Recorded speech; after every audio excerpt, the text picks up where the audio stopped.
Alright, I made it to the top of Amicalola Falls. It was a lot harder than I was expecting. 600 steps really burns out your legs. All my friends are here stopping for water, so we're getting that done real quick. So we just got our first thunderstorm when it wasn't actually supposed to rain.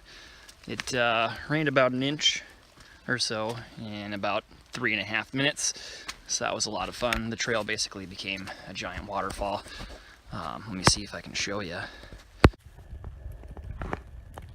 It doesn't look too bad right now because we got a little higher up, but everything's soaked. I'm soaked. Alright, I lied. I couldn't show you the waterfall because the rain picked up right away again. Had to put my phone away. And I'm a little out of breath because we're hopefully climbing the last mountain for the day. It's about 2 o'clock here on Monday, so and it's a little harder to climb with the phone in your hand, I've noticed, because I don't get to use my trekking poles, which are the best thing ever when it's as slippery as it is right now, because the whole thing is just one giant mudslide, and one wrong step will not only earn you a bad trail name, but it'll bring you right back to the bottom. Alright, here we are at the southern terminus on top of Springer Mountain. There's the first white blaze of the Appalachian Trail. It's only 2,192 miles to go.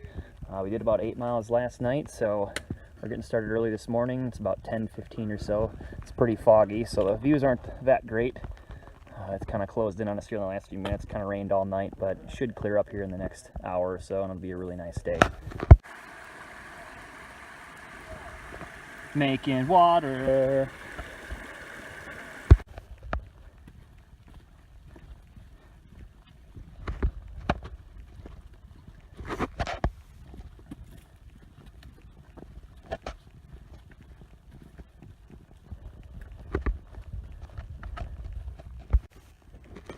Alright, we've been climbing, this is Sassafras Mountain. We've been climbing up for the last half hour or so. A lot of switchbacks on this one because it's pretty steep. I think it goes up to a little over 4,000 feet, if I remember correctly. The view is really nice today now that the fog finally let out and the clouds are disappearing a little bit. So the thunderstorm kind of helped with that last night. That's where we're headed, up there. Hopefully about 5 minutes or so we'll get there. But it's definitely getting pretty warm with the sun out, so hopefully it doesn't take too much longer. Hey everyone, sorry for not being able to do very many updates thus far. We've been walking in a pretty close group and trying to get used to all of our equipment and stuff, and today we hiked Blood Mountain, and it's been kind of a dangerous hike to start, but it's definitely gotten a lot warmer, so the trail is just basically mud and slippery now. This morning it was about 0 degrees with the wind chill, and everything on the trail was icy, so it got a little dangerous, so I didn't really want to film while walking up that. We're on day 5 here. I'm about a mile or so away from Neil's Gap, which is actually on schedule despite our near zero day yesterday because it was so cold.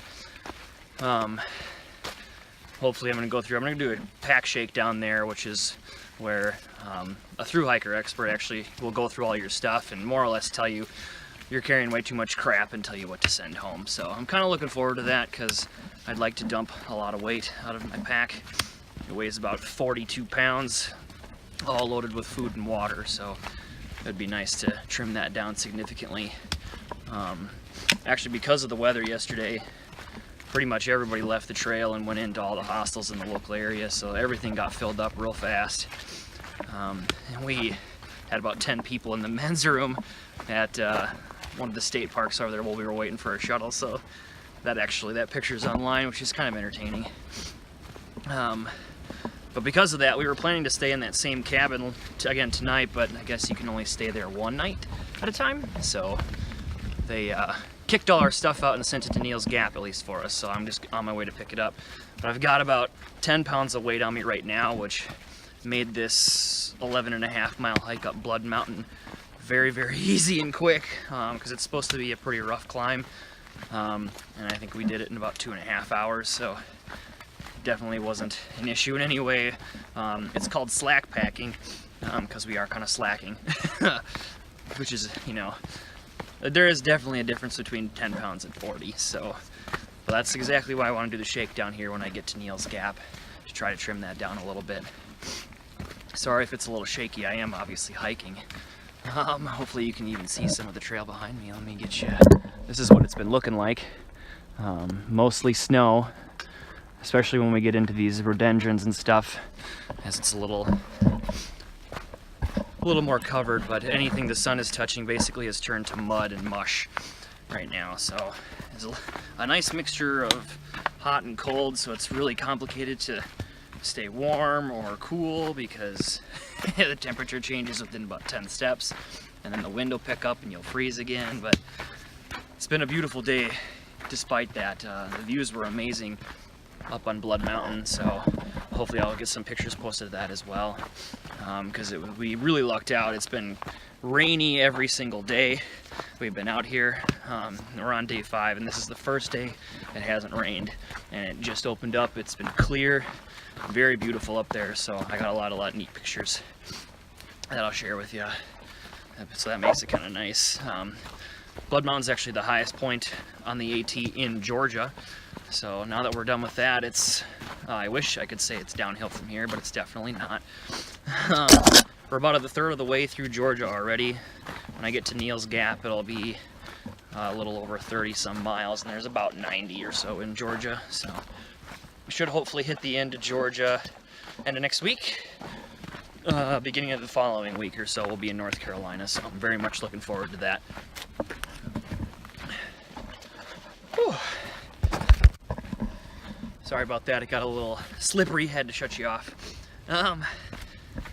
There are 4 other people with me thus far.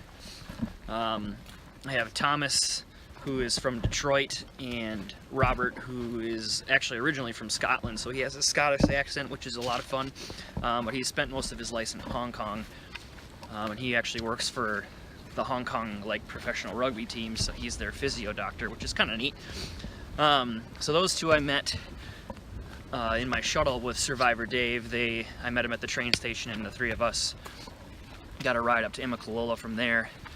And then right as we were going through the arch, the ranger threw our 4th guy with us, Ben, who is from Montreal, who has a French accent, so his English actually is pretty good, surprisingly. He said he learned a lot at a university.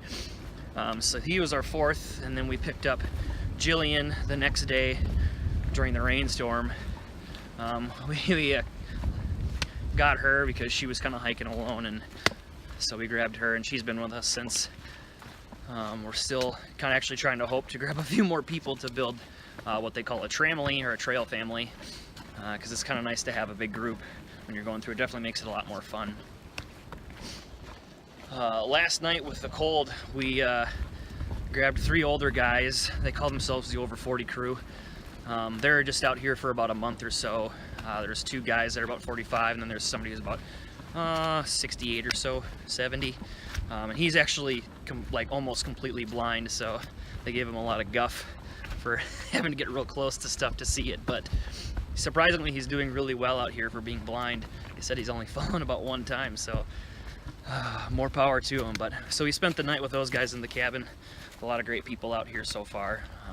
Everybody's incredibly polite, actually.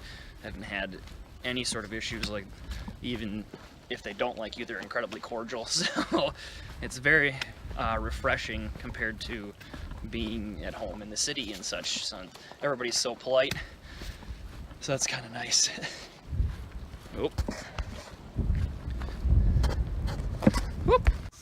Alright, here's best trail magic so far. Just came down Blue Mountain. Up there is about a 1,000-foot drop. We're about to go up another 1,000 feet or so, and these guys are camped right here in the gap, and they're serving up burgers, hot dogs, chips, lots of fruit, sodas, and there's Sherlock over there. That's the best thing so far, by far the greatest. That smell of meat was definitely wafting up that mountain, so it kind of drew us down pretty quick, but we're gonna jump and enjoy here quick. Oh yeah, trail magic number 3 for today. Say hello! Oh yeah, we got some soup and pork sandwiches, courtesy of these lovely southern folk over there. Met up with our other friends again here. Great time. Word spread quickly when we were at the top of the mountain that these guys were at the bottom, so everybody's pace kind of quickened right after that. Oh yeah, Sherlock pork buns finally got his pork sandwich.